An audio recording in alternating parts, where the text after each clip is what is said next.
اس نے گردن پھیر کر نازنین کو دیکھا اور اپنی جگہ ہی جم سا گیا۔ اپنے کندھوں پر اگلے ہی پل بہت بھاری بوجھ محسوس ہوا تھا۔ کیا وعدے اس قدر گہرا اثر رکھتے ہیں؟ اسے اپنا سانس رکتا ہوا محسوس ہو رہا تھا۔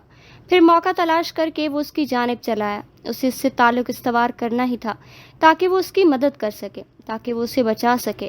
وہ اسے بچانا چاہتا تھا، اسی لیے نہیں کہ اسے ہر راہ گزر کو بچانے کا کوئی شوق تھا، محض اسی لیے کہ اس نے وہ وعدہ کرنے کی غلطی کا ارتکاب کر لیا تھا۔ اسے اب ایک طرح سے اپنی غلطی سدھارنی تھی۔ وہ پاس چلا آیا، اسے مخاطب کیا، اور پھر اسے لگا کہ وہ اگلا سانس نہیں لے پائے گا۔ جو مر جائیں کیا زندہ ہو کر واپس آ سکتے ہیں؟ اس کی بھوری آنکھوں کی پتلیاں ساکت ہو کر درد کرنے لگی تھیں۔ سیاہ آنکھیں زندہ ہو گئی تھیں، سیاہ آنکھیں اس کے عین سامنے تھیں، وہ آنکھیں جنہیں ڈھونڈنے کے لیے اس نے ہر رات تاریک گلیوں کو ٹٹولتے ہوئے گزاری تھی۔ وہ آنکھیں، وہ اس کے سامنے تھیں۔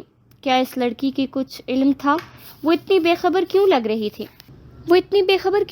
تھی؟ بلکہ وہ تو بہت اداس لگ رہی تھی۔ اگلے ہی پل اس کی سیاہ آنکھوں نے رنگ بدلا اور اب وہ تیش سے جگمگا رہی تھیں۔ اسے خود کو سنبھالنے میں وقت لگا۔ وہ اس سے کچھ کہہ رہی تھی، شاید اس کی محویت کے باعث وہ چڑ گئی تھی۔ اس کا چڑنا بنتا تھا، وہ اسے دیکھ ہی اس طرح رہا تھا کہ کسی کا بھی پارا آسمان پر چڑھ سکتا تھا۔ اس نے خود کو سنبھال ہی لیا، اس سے بات کرنے کی کوشش کی اور غیر متوقع طور پر وہ اس میں کامیاب بھی ہو گیا۔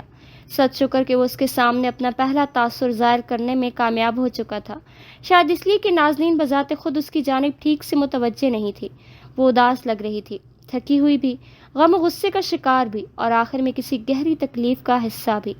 پھر ابیحہ آ گئی اور اس کا مزید بات کر کے درمیان میں حائل خلیج پاٹنے کا پلان دھرا کا دھرا رہ گیا۔ وہ ابیحہ کے ساتھ وہاں سے اٹھایا، لیکن اسے سانس لینے میں بدستور دشواری سی ہونے لگی تھی۔ اس نے ابیحہ کے ساتھ اسٹیج تک پہنچ کر معذرت کر لی اور پھر لاؤنج کا داخلی دروازہ پار کر کے عقبی راہداری سے ہوتا ہوا واش روم کی جانب بڑھایا۔ اس نے اندر آتے ہی واش روم بیسن پر جھک کر چہرے پر پانی کے چند چھینٹے مارے تھے، پھر ضبط سے بیسن کے کناروں کو تھاما۔ اس کی گردن کے آس پاس رگیں تن گئی تھیں اور آنکھیں سرخ ہونے لگی تھیں۔ اس کے ساتھ اکثر ایسے ہو جایا کرتا تھا۔ عموماً وہ تب اس قسم کی تکلیف کا شکار ہوتا تھا جب اس سے وابستہ کوئی چیز اسے بری طرح سے متاثر کر جایا کرتی تھی، اور ابھی نازنین کی سیاہ آنکھوں کا سامنا کرنے کے بعد وہ ایسے ہی کسی اذیتناک کیفیت کے زیر اثر تھا۔ اس نے بمشکل گہرے سانس لے کر خود کو سانس بحال کیا تھا، پھر ایک ہاتھ سامنے لگے شیشے پر رکھا۔ وہ بے دم ہونے لگا تھا، ذہن کی تنابیں گہری ضبط کے باعث کھنچنے لگی تھیں، رگوں میں جلن کا سا احساس اترنے لگا تھا، ساری دنیا تاریک محسوس ہونے لگی تھی۔ اس نے ایک بار پھر سے چہرے پر پانی کے چند چھینٹے مارے، ماتھے پر گرتے بال گیلے ہونے کے باعث توقوں کی صورت اس کی آنکھوں کے سامنے لہرا رہے تھے۔ اس نے ساتھ لگے اسٹینڈ پر لٹکا تولیہ کھینچ کر اتارا اور چہرہ خشک کرنے لگا، پھر ایک آخری نگاہ اپنے شکستہ سے سرخ چہرے پر ڈالی اور باہر کی جانب بڑھایا۔ جانتے ہیں وہ کون تھی جو اسے اکثر یوں بے دم کر جایا کرتی تھی؟ وہ ایک سیاہ آنکھوں والی لڑکی تھی جو کہ مر گئی تھی۔ وہ اس کی آنکھوں کا پہلا خواب تھی، جس کی تعبیر تک نوبت نہیں آئی تھی۔ صوفیہ خلاف توقع سے بحث کیے بغیر ہی وجدان کے ساتھ بآسانی چلی گئی تھی۔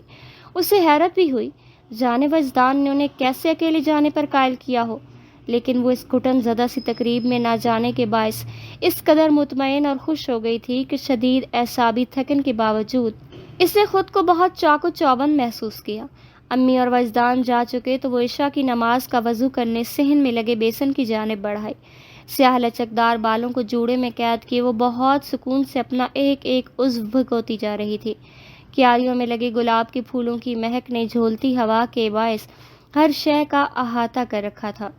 پیر دھوئے اور برآمدے کی جانب چلی آئی۔ تخت کے ساتھ ہی کرسیاں اور میز لگی تھی۔ اس کا دوپٹہ ایک کرسی پر رکھا جھول رہا تھا۔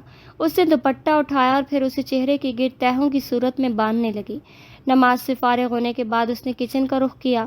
اس کا ارادہ چائے بنا کر پینے کا تھا۔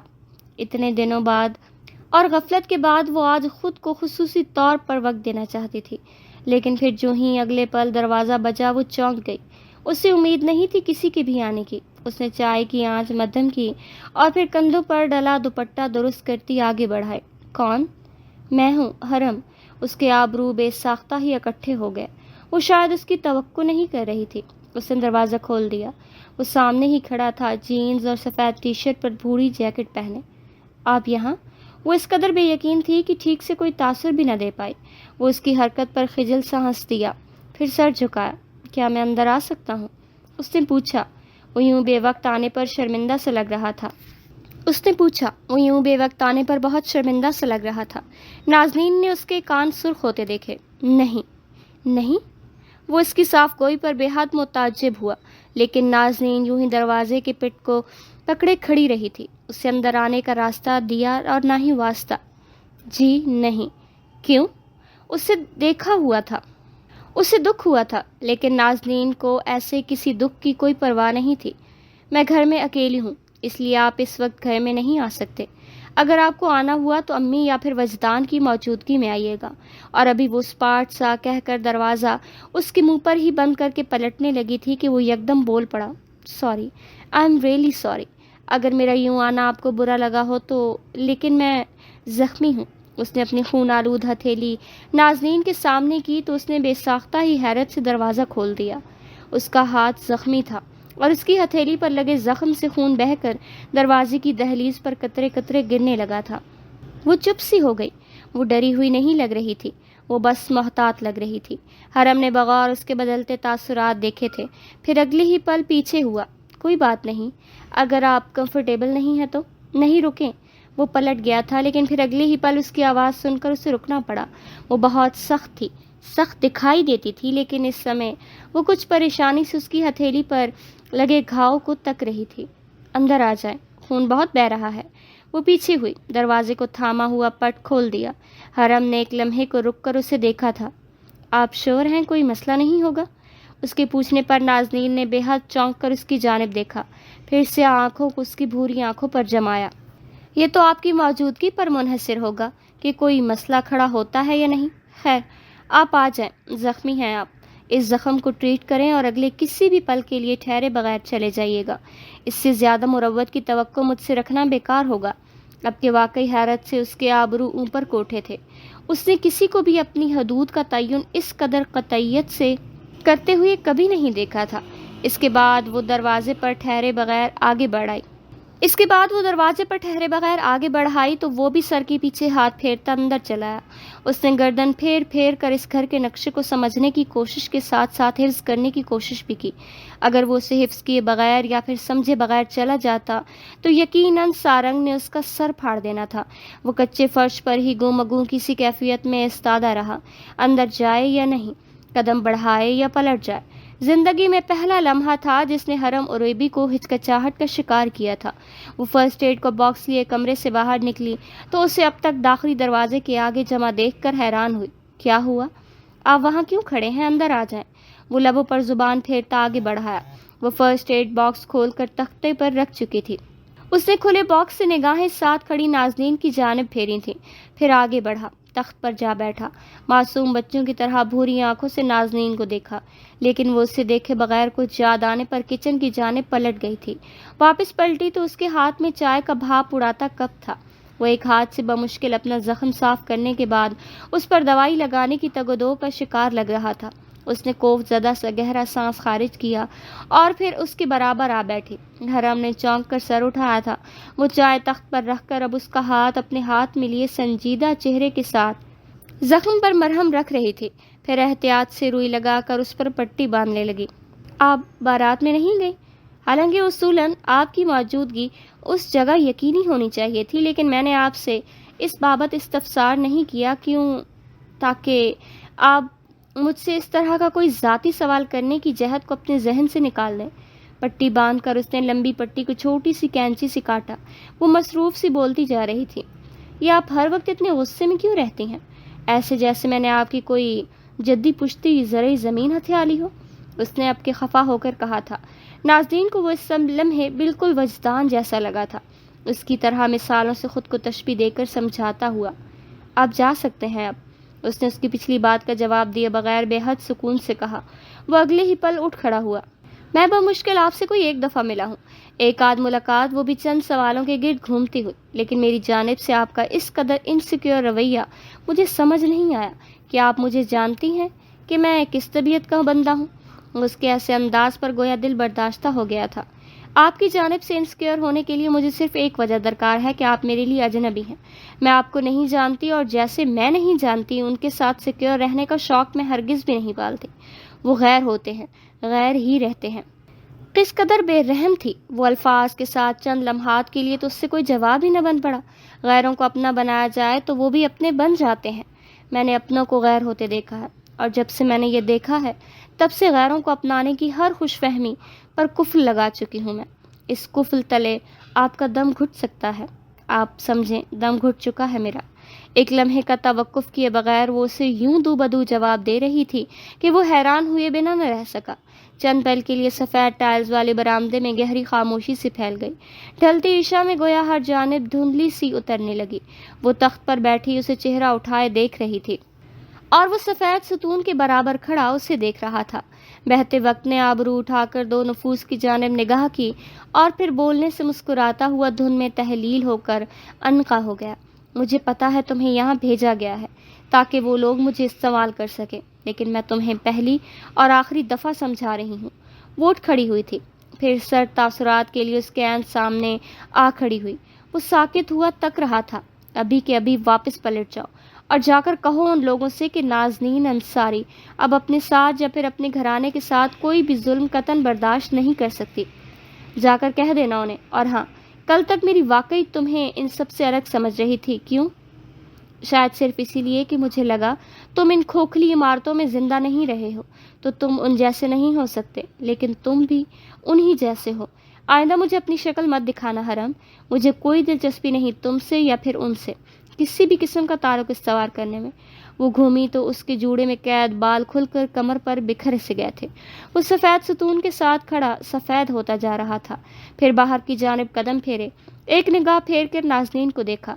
وہ بے تاثر چہرہ لیے تخت پر بیٹھے گرم گرم ابلتی چائے حلق سے اتار رہی تھی.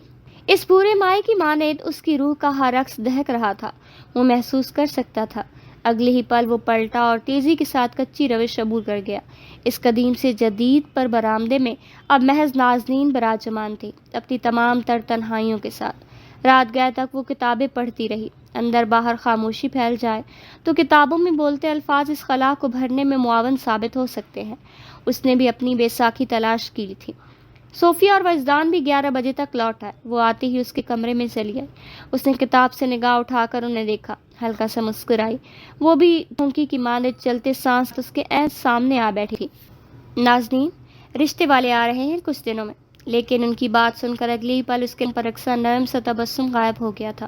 اس نے ناسمجھی سے آبرو اکٹھے کر کے انہیں دیکھا، اور پھر اگلے ہی پل اس کی آنکھوں میں پھیلا ناسمجھ سا تاثر ہو گیا. کس کا رشتہ؟ اور یہ رشتہ بھی یقیناً آپ کو شائستہ تائی نے بتایا ہوگا امی. ہاں بیٹا، بہت اچھے لوگ ہیں. لڑکا بالکل تمہارے قابل ہے. آج میں اس کی والدہ سے بھی مل آئی ہوں. رضا کی شادی میں آئی ہوئی تھی. کیا باوقار سلیقے والی خاتون ہے. ہر انداز سے قابل ہیں تمہارے. راز کرو گی تم اس گھر میں. لیکن وہ تو یکلختی بیڈ سے اٹھ کھڑی ہوئی، یوں گویا کسی زہریلی جانور نے ڈس لیا ہو اسے. صوفیہ نے اس کے انداز کو ناسمجھی سے دیکھا. کیا مطلب ہے آپ کا؟ اچھا، تو اب مجھے تمہارے بارے میں بات کرنے کے لیے بھی تمہاری اجازت لینی ہوگی. کیا مطلب ہے آپ کا؟ آپ انہیں ہاں کرائی ہیں، اور کس کی اجازت سے؟ کس کی اجازت سے؟ اچھا، تو اب مجھے تمہارے بارے میں بھی بات کرنے کے لیے تمہاری اجازت لینی ہوگی. نازنین، اس قدر ہلکا کر رہی ہو تم اپنی ماں کو. ان کی خوشی کو زہر کر دیا تھا نازنین کی بات نے. کمرے کے ادھ کھلے دروازے کے پار وجدان بہت خاموشی سے کھڑا تھا. اس کے چہرے پر بے بسی تھی اور انداز میں عجیب قسم کی نقاہت. اسے جیسے نازنین کا رویہ تکلیف دے رہا تھا. وہ کیوں محض ان کا سوچ رہی تھی؟ وہ اپنے لیے کیوں کچھ نہیں سوچا کرتی تھی؟ اس کے کندھوں پر ایک دم بہت سا بوجھ ہاتھ گرا تھا. امی، بات یہ نہیں ہے. وہ لوگ اچھے نہیں ہیں امی. شائستہ تائی اچھی عورت نہیں ہے. آپ پلیز میری بات سمجھنے کی کوشش کریں. وہ ہمیں خوش اور پھلتا پھولتا نہیں دیکھ سکتی. وہ کیا؟ خاندان کا کوئی بھی فرد ہماری بہتری یا بھلائی میں حصے دار نہیں ہے. یہ سب فریب ہے، جال ہے. آپ پلیز انہیں منع کر دیں. لیکن صوفیہ کی زخمی آنکھیں دیکھ کر لگتا تھا کہ گویا اس کے الفاظ نے انہیں اندر تک مایوسیوں کی اتھاہ گہرائیوں میں اتار دیا ہو. ایک دفعہ رشتہ دیکھنے میں کوئی قباحت نہیں، لیکن مجھے شادی نہیں کرنی امی. آپ کی ذمہ داری ہے مجھ پر. وجدان ابھی چھوٹا ہے، وہ اکیلا ہے. کم سن ہے، مجھے ابھی اسے اپنے پیروں پر کھڑا کرنا ہے۔ میں یوں آپ لوگوں کو چھوڑ کر اپنے لیے خوشیاں نہیں تلاش کر سکتی، میں یہ نہیں کر سکتی امی۔ اس نے اپنے پیروں کے پاس بیٹھ کر بہت بےتابی سے ان کے ہاتھ تھام لیے تھے، لیکن انہوں نے اگلے ہی پل اسے اپنے ہاتھ چھڑائے تھے۔ اس کے ہاتھ خالی رہ گئے، کچھ ٹوٹ کر اندر ہی اندر ڈوبنے لگا۔ وجدان کی آنکھوں سے ایک آنسو ٹوٹ کر گرا۔ تم کیوں نہیں تلاش کر سکتی اپنی خوشیاں؟ کیا تمہارا زندگی پر کوئی حق نہیں ہے؟ وجدان یہ کبھی نہیں چاہے گا کہ اس کی پھپھو اپنی بھری جوانی سنوارنے کے لیے صرف کر دے۔ کیا تم ہمیں اتنا خود غرض سمجھتی ہو نازو؟ تمہیں لگتا ہے کہ ہم تمہاری خوشیوں کے درمیان آ کر انہیں تم تک آنے سے روکے ہوئے ہیں؟ کیا تمہاری نظر میں ہم دونوں کا اس قدر گرا ہوا مقام ہے؟ صوفیہ کے عجیب سے دلخراش لہجے میں کہی گئی باتیں اس کے اندر تک سوراخ کر گئیں۔ تکلیف لمحے بھر کو اس قدر گہری ہوئی کہ اسے اپنے سینے میں واقعتاً درد محسوس ہونے لگا۔ وجدان کی آنکھوں سے آنسو متواتر بہنے لگے تھے، اس کا سینہ بھی تکلیف سے درد کرنے لگا تھا۔ وہ نازنین کا حصہ تھا، اس کی تکلیف اسے اپنے اندر اترتی ہوئی محسوس ہوئی، یوں گویا کہ ایک حصے کے زخم ہونے پر جسم کا ہر حصہ محض اس حصے کی تکلیف کو محسوس کرنے پر مجبور کر دیا جاتا ہو۔ نہیں امی، نہیں امی، اس کی بے حد پھنسی پھنسی سی آواز نکلی۔ ایسا نہیں ہے، اس نے خود کو کہتے سنا۔ وہ تھک رہی تھی، ہر ایک کو پرے دھکیلتے دھکیلتے وہ ہلکان ہونے لگی تھی۔ پھر کیسا ہے نازنین؟ ساری عمر کٹ گئی میری محض تمہاری تکلیف دیکھتے دیکھتے، اب میں تمہاری خوشیاں دیکھنا چاہتی ہوں۔ میں تمہارے لیے حریص ہو رہی ہوں، تم سمجھو میں لالچی ہو رہی ہوں، لیکن مجھے اس پر کوئی شرمندگی نہیں۔ زندگی پر تمہارا بھی اتنا ہی حق ہے جتنا کسی بھی دوسرے انسان کا ہو سکتا ہے۔ مجھے تمہارے باپ کو بھی منہ دکھانا ہے بیٹا۔ تمہارے بیاہے بغیر اگر میں مر گئی تو شاید کبھی سکون کی قبر میں نہیں لیٹ پاؤں گی۔ وہ رو رہی تھی، اس نے نفی میں سر ہلا کر انہیں مزید کچھ بھی تکلیف دے کہنے سے روکا تھا۔ سینے میں ہوتا درد اب کے ہر رگ میں خون کی گردش کے ساتھ بہنے لگا تھا۔ وجدان نے اپنا ماتھا دروازے سے ٹکایا اور بے آواز رونے گیا۔ بس اس ایک رشتے کے لیے ہاں کہہ دو نازنین، میں اب تم پر مزید کوئی بوجھ نہیں ڈالنا چاہتی ہوں، میں اس تکلیف کے ساتھ نہیں مرنا چاہتی۔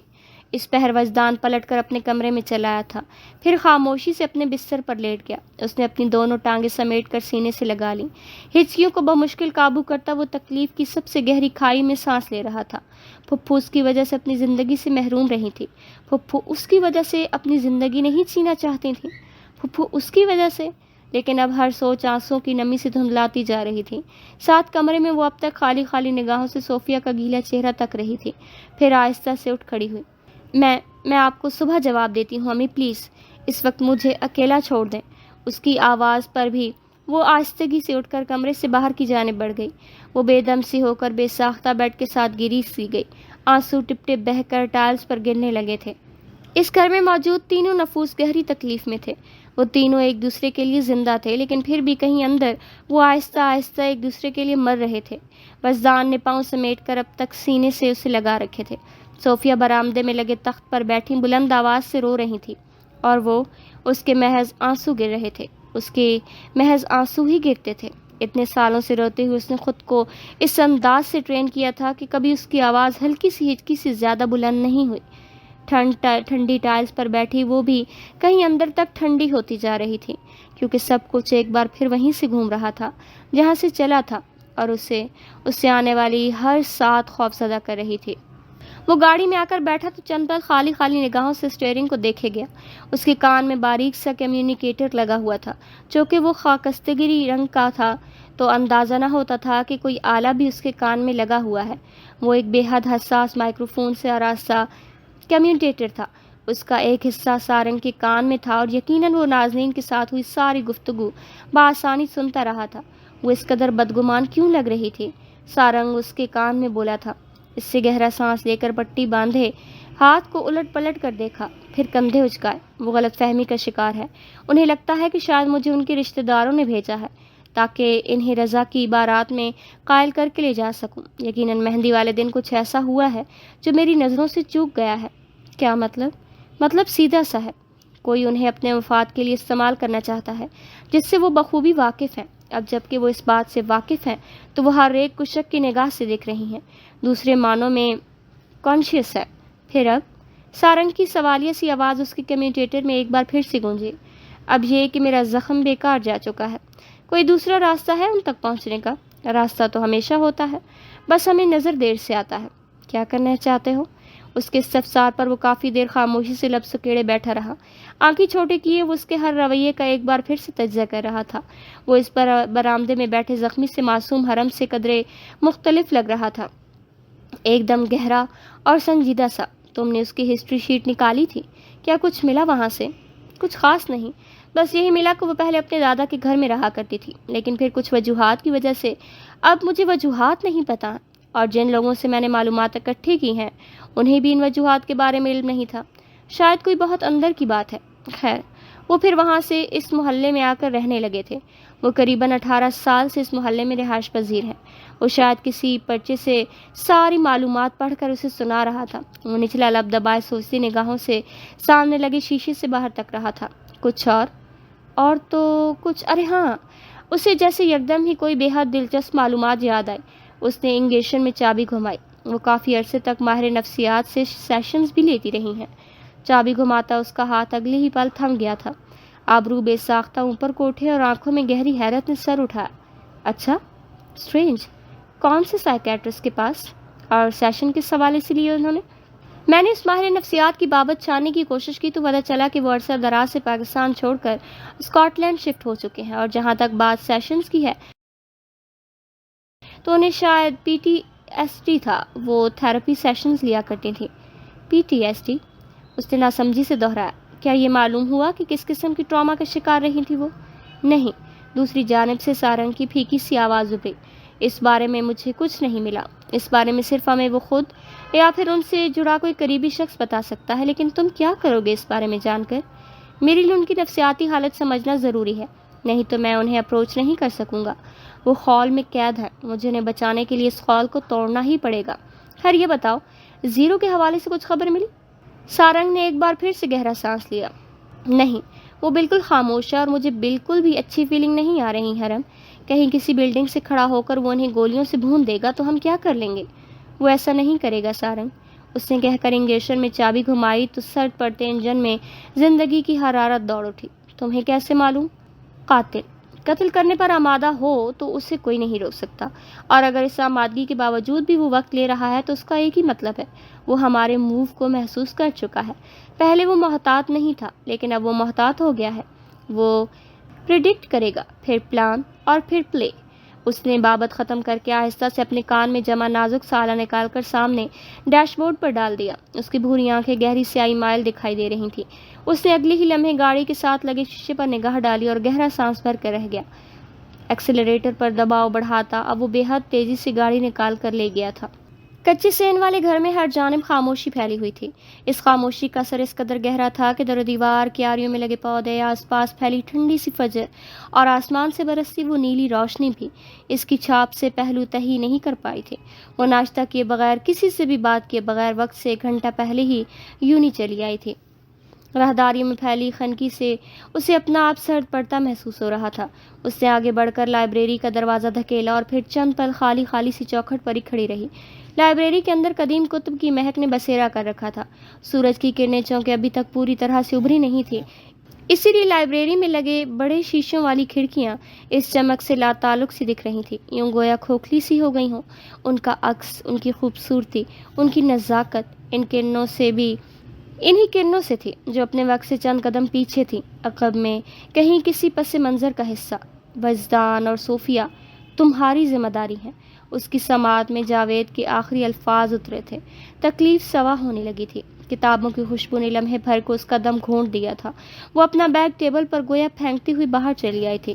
اس نے باہر راہداری میں کھڑے ہو کر گہرے سانس لیے۔ ذمہ داریاں بہت وزنی ہوتی ہیں، بعض اوقات انسان کی سانسوں کا تسلسل تک درہم برہم ہو کر رکھ دیتی ہیں اور کیے رکھتی ہیں۔ اس نے اپنی پشت دیوار سے ٹکائی اور پھر سفید پڑتے لبوں پر زبان پھیرنے لگی۔ کیا کرنا چاہیے اسے؟ کیا حامی بھر لینی چاہیے؟ کیا ہر دفعہ کا انحراف گناہ کی سی صورت نہیں رکھتا؟ کیا والدین کی تکلیف کا باعث بننے کا کوئی خمیازہ نہیں بھگتنا پڑتا؟ وہ اپنے باپ کو، اپنی ماں کو، اپنے پورے گھرانے کو ذلت کے عذاب سے دوچار کرتی آئی تھی۔ اس پر لازم تھا کہ وہ ان کی ہر بات مانتی، انہیں خوش رکھتی۔ انہیں خوش رکھنے کے لیے وہ اپنی حیات تک وقف کر دیتی۔ شاید تب بھی وہ ان کا قرض نہیں اتار سکتی تھی۔ اسے یکلخت ہی اپنے کندھوں پر بے تحاشا بوجھ محسوس ہوا۔ اس نے بند مٹھی سینے پر رکھی۔ اس کے خود کو سنبھالنا ہی تھا۔ خود کو سنبھالنے کے لیے تو کوئی شانہ میسر نہیں آیا کرتا تھا، خود کو اٹھانے کے لیے اپنے ہی زخمی ہاتھوں کا سہارا درکار تھا۔ کسی تاریک کوٹھڑی سے باہر کا راستہ اپنے ہی زخمی تلموں پر چل کر عبور کرنا تھا۔ اسے اس بکھرتی خنک سے صبح میں اپنا جوڑ جوڑ زخمی محسوس ہوا۔ اس نے آنکھیں موند لیں۔ وہ جاوید کی گود میں سر رکھے ہوئے تھی، وہ اس کے سیاہ بال سہلا رہے تھے، اور شاید وہ اس کی کوئی کہانی بھی سنا رہے تھے۔ وہ ہمیشہ ان کی کہانیوں پر حیران ہوا کرتی تھی۔ جانے بابا کے پاس اتنی اداس اور تکلیف دہ کہانیاں کہاں سے آ جایا کرتی تھیں۔ وہ ان سے اکثر پوچھتی کہ کچھ کہانیوں کا اختتام خوشگوار کیوں نہیں ہوتا، تو وہ کہتے تھے کہ کچھ کہانیاں آغاز کے ساتھ جڑی ہوتی ہیں، ان کا انجام بھی ویسا ہی ہوتا ہے جیسا ان کا آغاز ہوا کرتا ہے۔ وہ اداس ہوتی ہیں، اداس ہی رہتی ہیں، ان کی خوشگواریت بس اتنی ہی ہوتی ہے کہ وہ ختم ہو جاتی ہیں۔ اگر وہ دوام کسی صورت طویل سے طویل تر لکھی ہوں تو قاری کے لیے ذہنی اذیت کا باعث بن جاتی ہیں۔ وہ کہانیاں اچھی ہوتی ہیں ناظرین جو ختم ہو جائیں، وہ کہانیاں جو اپنے چکردار سے چکر کو گھماتی رہتی ہیں، ان کے آخری سرے پر ہمیشہ کوئی نہ کوئی بچ ہی جاتا ہے۔ اس بیچ جانے کی اور پھر دنیا میں تنہا رہ جانے کی اذیت بہت زیادہ ہوتی ہے۔ اسی لیے انہی کہانیوں کا سامنا کیا کرو جن کا سامنا تم کر سکو، ان کہانیوں کو مت چھوا کرو جن کا وزن تم برداشت نہ کر پاؤ۔ اس نے آنکھیں کھول دیں، یاد دھول بن کر فضا میں تحلیل ہو گئی۔ وقت گزر گیا، وہ تکلیف باقی رہ گئی۔ ہر آخری چکر پر تکلیف ہمیشہ باقی رہ جایا کرتی تھی۔ اس کی آنکھوں کے کنارے بھیگنے لگے تھے۔ اب وہ بابا کو کیا بتاتی کہ وہ تو ایسی ہی کسی کہانی کا حصہ بنتی جا جس میں وہ آخری سرا تھی، آخری چکر تھی، اور آخری سرے پر تنہا کھڑی رہ گئی۔ وہ بابا کی گود میں ایک بار پھر سے رکھ کر بے خبر سونا چاہتی تھی، جیسے وہ بچپن میں بس ایک ایسی آغوش میں خود کو محفوظ محسوس کیا کرتی تھی۔ بھری دنیا اس کے لیے زندان تھی، اور بابا کی گود اس زندان میں تازہ روشنی کا دروازہ تھی۔ وہ اس روشنی کو اب کہاں تلاش کرتی؟ وہ تو اپنی روشنی بہت پہلے کھو چکی تھی، اپنے ہاتھوں سے کھو چکی تھی۔ یکا اسے محسوس ہوا کہ جیسے کوئی اسے دیکھ رہا ہے۔ یہ اس ہفتے میں کوئی تیسری بار محسوس ہو رہا تھا اسے۔ صبح کے اسپیر یونیورسٹی میں کوئی موجود نہیں تھا۔ اس نے قدم ذرا آگے بڑھائے، اگلے ہی پل کوئی اسے راہداری کے دوسرے سرے پر بھاگتا ہوا محسوس ہوا، گویا وہ پکڑے جانے پر اپنا آپ بچاتا ہوا بھاگ رہا ہو۔ رکو، کون ہے وہاں؟ اس نے آواز دی اور ساتھ ہی قدم بھی اس کے پیچھے بڑھا دیے۔ بھاگتی ہوئی وہ اب یونی کے عقبی برآمدے میں آن نکلی تھی۔ اس نے گردن گھما گھما کر اس سنسان سی ٹھنڈی کشادہ راہداری کو دیکھا۔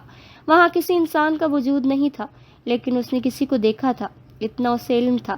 اگلے ہی پل کوئی اس کے پیچھے سے ہوا کی جھونکی کی صورت گزرا تو اس کے بال لہرائے، کوئی اس کے بالکل برابر سے بنا ٹکرائے گزر گیا تھا۔ وہ خوف زدہ ہو کر پلٹی تھی۔ کون ہے؟ اس کی آواز خوف زدہ نہیں لگ رہی تھی، لیکن اس کی آواز بے خوف بھی نہیں لگ رہی تھی۔ وہ محتاط سی قدم اٹھائے ذرا آگے بڑھائی، اور پھر اگلے کی لمحے وہ لائبریری کے دروازے کے عین سامنے چوکنا سی کھڑی رہی۔ اس ایک اندیکھے سے وجود نے اس کے اندر بے چینی سی بھر دی تھی۔ کچھ دیر بعد ورکرز چلے آئے، اور پھر اگلے ہی لمحات میں یونی کے داخلی دروازے سے بہت سے طلباء اندر آتے ہوئے دکھائی دیے۔ اس نے سکون کا سانس خارج کیا اور پھر کام کی جانب متوجہ ہو گئی۔ لائبریری میں اگلے کی گھنٹوں تک اب اسے کتب کو اپنے متعلقہ شیلفز تک پہنچانا تھا۔ اس نے ایک نظر کھلے کارٹنز پر دیکھا اور پھر گہرا سانس بھرتی قریب چلی آئی۔ وہ کہ اس کے وجود پر خوف کی ہلکی سی تہ اب تک جمی تھی، لیکن کام کی مصروفیت میں اسے آہستہ آہستہ وہ احساس بھولتا جا رہا تھا، کسی کو دیکھ لینے کا احساس۔ صاف ستھری سی سڑک کے اطراف میں بہت سی دکانوں کے شٹر گرے ہوئے تھے، اور بیشتر دکانوں کے شٹر اٹھائے جا چکے تھے۔ دکانوں کی قطار کے بعد نفاست سے سجے ریسٹورینٹس کی قطار شروع ہوا کرتی تھی۔ صبح کی بڑی اوس کے باعث تارکول کی صاف ستھری سڑک نم نم سی محسوس ہوتی تھی۔ ثانیہ گھبرا کر اس شیشوں سے ڈھکے کلینک میں داخل ہوئی۔ اس کے ہاتھ میں زخمی سا کتا بھی تھا۔ سڑک کنارے چلتے چھوٹے سے پیارے کتے کو کسی گاڑی سے ٹھوکر لگ گئی تھی، اور وہ بری طرح زخمی لگتا تھا۔ سارنگ نے اس وقت تک کلینک پر اوپن کا بورڈ نہیں لگایا تھا۔ وہ اسی وقت کلینک پر آیا تھا۔ دروازے کے اوپر لگی گھنٹی بجی تو وہ جھکا اسی لیے فائل دیکھ رہا تھا۔ میں کان کی انداز میں بولا، ابھی کلینک اوپن، لیکن جو ہی اس نے سر اٹھایا سبز آنکھیں پریشانی سے لمحے بھر کو پھیل گئیں۔ ایک لڑکی ہاتھ میں زخمی کتا لیے اس کے سامنے کھڑی تھی۔ وہ جلدی سے اٹھا اور اس کے ہاتھ سے کتا لیے اپنی آپریٹنگ ٹیبل پر لٹایا۔ کیا ہوا ہے اسے؟ یہ ٹھیک تو ہو جائے گا نا؟ وہ بہت پیاری سی لڑکی تھی، کندھے سے ٹنگے بیگ کو ہاتھ سے تھپک رہی تھی، فکر مندی سے سارنگ ہی کی جانب دیکھ رہی تھی۔ جی یہ ٹھیک ہو جائے گا، پریشان نہیں ہو آپ۔ کہاں سے ملا ہے یہ آپ کو؟ یوں لگ رہا ہے کہ جیسے کسی گاڑی سے بری طرح ٹکرا کر گرا ہے یہ۔ اس نے بغور کتے کا معائنہ کرتے ہوئے اسے اس کے زخمی پیر پر پٹی باندھنے سے قبل دوائی لگائی تھی۔ کتا بنا کسی پس و پیش کے پڑا رہا، شاید وہ درد کی شدت سے بے ہوش ہو گیا تھا۔ ساتھ کھڑی لڑکی گردن پہ پیشانی سے جھکائے اب کے کتے ہی کو دیکھ رہی تھی۔ سارنگ نے ایک نگاہ اس پر ڈالی اور ہولے سے مسکرا دیا۔ یہ ٹھیک تو ہو جائے گا نا؟ پچھلا سوال ایک بار پھر سے دہرایا تھا اس نے۔ سارنگ نے سر اس بات میں ہلایا اور پھر کتے کو بہت احتیاط سے اٹھا کر ایک خالی سی شیشی کے بلاک میں رکھ دیا۔ وہ اب مدھم سانسیں لیتا دوائیوں کے زیر اثر سویا ہوا لگ رہا تھا۔ بہت شکریہ ڈاکٹر۔ ثانیہ یکدم رکی تو وہ مسکرایا۔ سارنگ بدل۔ اس کی بوکھلاہٹ اب کے قدرے کم ہو گئی تھی۔ وہ یقیناً کتے کو زخمی دیکھ کر بوکھلا گئی تھی، لیکن اب اس کا اعتماد آہستہ آہستہ بحال ہو رہا تھا۔ یہ مجھے سڑک کے اطراف میں ملا تھا۔ مجھے نہیں پتا کہ اسے کیا ہوا ہے، لیکن اس کی مدھم سانسوں سے محسوس ہو رہا ہے کہ جیسے وہ کسی حادثے کی زد میں آ گیا ہو۔ زیادہ تکلیف تو نہیں ہوگی نا اسے؟ یہ ٹھیک ہو جائے گا نا؟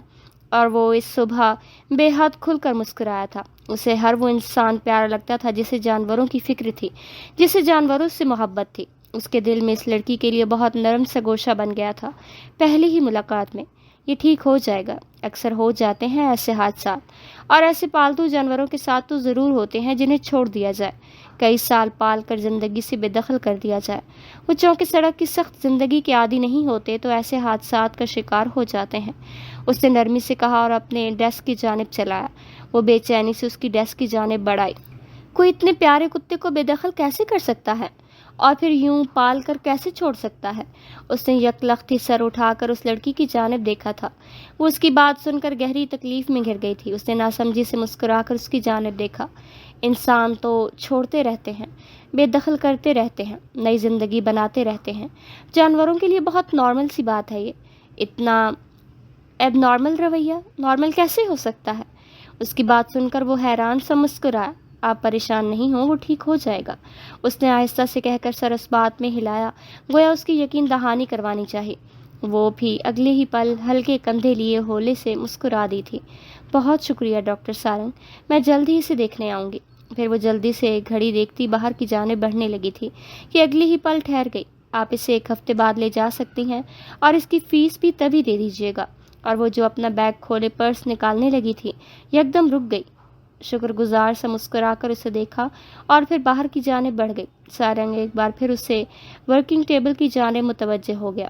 وجدان صوفیہ کے سامنے تخت پر براجمان ناشتہ زہر مار کر رہا تھا۔ صوفیہ لبوں پر کفل لگائے کسی غیر مرئی نکتے کو تک رہی تھی۔ اس نے محتاط سی نگاہیں اٹھا کر ان کی جانب دیکھا اور پھر ہاتھ ہلکا سا آگے بڑھا کر ان کے ہاتھ کو چھوا۔ وہ جیسے کسی خیال سے چونکی تھی، اس کی جانب دیکھ کر تھکا تھکا سا مسکرائی۔ دادو جان، آپ ناشتہ کیوں نہیں کر رہی ہیں؟ وہ ایک ٹھنڈی سانس بھر کر سیدھی ہو بیٹھی تھی۔ وجدان کو ان کا رنگ پہلے سے خاصا نچڑا ہوا اور پھیکا لگ رہا تھا۔ اسے صوفیہ پہلے سے کئی زیادہ بیمار اور بوڑھی دکھائی دینے لگی تھی۔ میرا دل نہیں چاہ رہا وجدان بچے، تم کرو ناشتہ اچھے سے۔ آج ٹیسٹ دینا ہے نا تمہیں؟ آج نہیں ہے دادو ٹیسٹ، کل تھا۔ اس نے آہستہ سے تصحیح کی تو وہ ہولے سے مسکرا دی، پھر بمشکل دکھتے گھٹنوں کو سیدھا کرنے لگیں۔ ان کی ٹانگوں میں اب اکثر بہت تکلیف رہنے لگی تھی۔ آپ کو نہیں لگتا دادو کہ ہم پھپھو کے ساتھ تھوڑی زیادتی کر رہے ہیں؟ اس نے ان کی جانب سے ذہین آنکھوں سے دیکھ کر پوچھا تھا۔ جانے سے کیسے اندازہ ہو جاتا تھا زیادتیوں کا، ظلم کا؟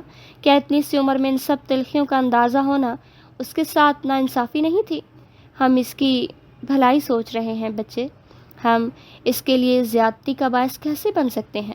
زیادتی کا مطلب کیا ہوتا ہے دادو؟ کسی کے حق میں کمی کرنا، یا پھر کسی کے حق میں اس کے حق سے زیادہ مفید ثابت ہونا۔ بعض اوقات بہت زیادہ افادیت انسان کے لیے زہر ثابت ہوتی ہے۔ پھپھو نے زندگی جیسے گزاری ہے، یا پھر یوں کہنا چاہیے کہ زندگی نے جس طرح انہیں ایک مخصوص سانچے میں ڈھالا ہے، اس کے بعد انہیں کسی اور ساخت میں ڈھالنا ان کے ساتھ زیادتی کرنے کے مترادف ہے۔ صوفیہ اس کی باتوں پر لمحے بھر کو حیران ہوئی تھی۔ ان کے بوڑھے چہرے پر بھری فکر کی لکیروں میں زندگی کی کوئی تلخ خیام پوشیدہ تھے۔ یہ کیسے بھلا؟ ان کے استفسار پر وہ اپنی یونیفارم کی آستینیں برابر کرتا بولنے لگا، وہی نازنین کا سا انداز، مصروف سا بولنے والا، پھر بھی پیارا لگنا۔ یہ ایسے ہی ہے دادی، جیسے کسی کانچ کے بہت پیارے سے مجسمے کو اپنی چاہ کے مخصوص مجسمے میں ڈھالنے کی کوشش کرنا۔ ایسے مجسمے ٹوٹ جاتے ہیں، ہاتھ زخمی ہو جاتے ہیں، لیکن وہ کبھی وہ شکل اختیار نہیں کرتے جو انسان نے پہلے سے ذہن نشین کی ہوئی ہوتی ہے۔ ایسے مجسموں کو قبول کرنا ہوتا ہے ان کی کمزوریوں اور سیاہیوں کے ساتھ۔ وہ آخر میں ہلکا سا مسکرایا تھا۔ صوفیہ کی آنکھیں بھیگنے لگیں، پھر وہ دوپٹے سے آنسو پوچھ کر جلدی سے مسکرائیں۔ اتنی پیاری صبح کو، اتنی پیاری باتوں کے بعد وہ آنسوں کی نظر نہیں کرنا چاہتی تھی۔ تم کب اتنے بڑے ہو گئے ہو وجدان میرے بیٹے؟ مجھے تو پتہ ہی نہیں چلا۔ لیکن مجھے اچھے سے پتہ چلا ہے دادی، میں نے بہت مشکل سے برداشت کی ہیں آپ کی کہانیاں۔ اور وہ جو دوپٹے سے آنکھیں رگڑ رہی تھی یکدم ہنس پڑی۔ ان کے چہرے پر ہنسی دیکھ کر وجدان انصاری کے اوپر سے ایک بوجھ ہٹا تھا۔ وہ اٹھ کر ان کے قریب ہوا اور پھر انہیں اپنے ساتھ لگایا۔ ہم پھپھو کے ساتھ زیادتی نہیں کریں گے دادی، ہمیں ان کی تکلیف نہیں، خوشی عزیز ہے۔ وہ جو بھی کرنا چاہتی ہیں ہم انہیں کرنے دیں گے۔ بس چند سالوں کی بات ہے، میں ڈاکٹر بن جاؤں گا تو انہیں ایک لمحے کے لیے بھی کام نہیں کرنے دوں گا۔ ہم بہت دھوم دھام سے شادی کریں گے ان کی۔ اب آپ نے پریشان نہیں ہونا دادو، اور کوئی اچھی سی کہانی سوچ رکھے۔ رات مجھے نیند نہیں آتی اور پھپھو غصہ ہیں تو کہانی نہیں سنائیں گی۔ اس نے اپنا بیگ اٹھایا اور باہر کی جانب بڑھایا۔ اسی پل اس کی وین کا ہارن گھر کے اندر تک محسوس ہوا۔ اس نے ہاتھ ہلایا اور پھر صوفیہ سگے سر پر پیار لیتا داخلی دروازہ عبور کر گیا۔ وہ اداسی سے جاتا اسے دیکھتی رہی تھی۔ آج کی صبح انہیں رات سے خاصی بہتر محسوس ہو رہی تھی۔ 3 بجے تک وہ الہام کے ساتھ لائبریری ہی میں مصروف رہی۔ پھر الہام چلی گئی تو اسے پھر بھی یونی میں ہی رکنا پڑا۔ اس کی نئی ملازمت کے باعث اسے اب 5 بجے تک گھر جانا تھا۔ وہ چونکہ انگریزی میں ماسٹر کر چکی تھی، اس لیے معقول معاوضے پر 3 بجے کے بعد اس کے ذمے ایک خاص کلاس رکھی گئی تھی۔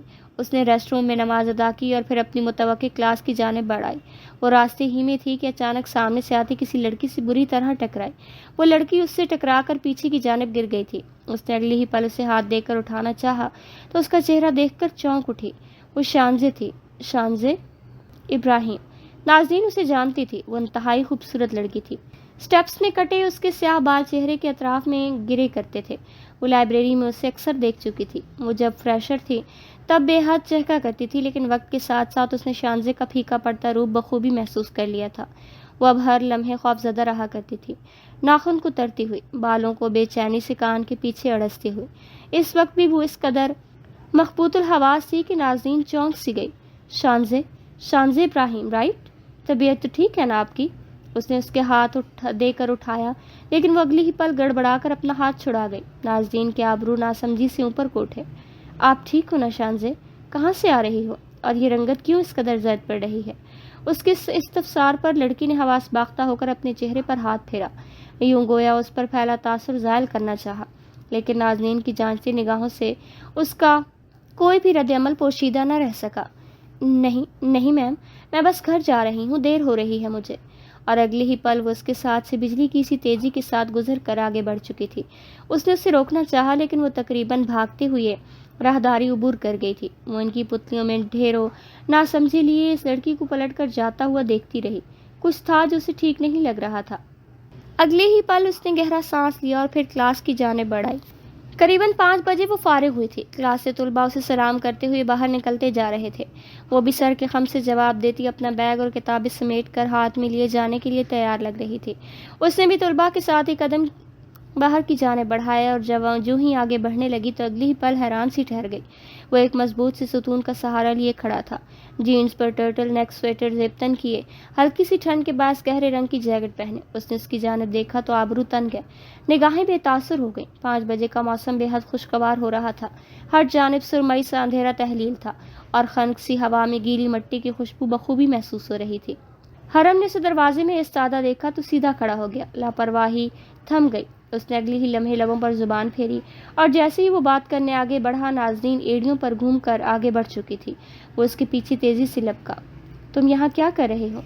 آپ سے ملنے آیا ہوں۔ وہ بے ساختہ رکی تو اسے بھی رکنا پڑا۔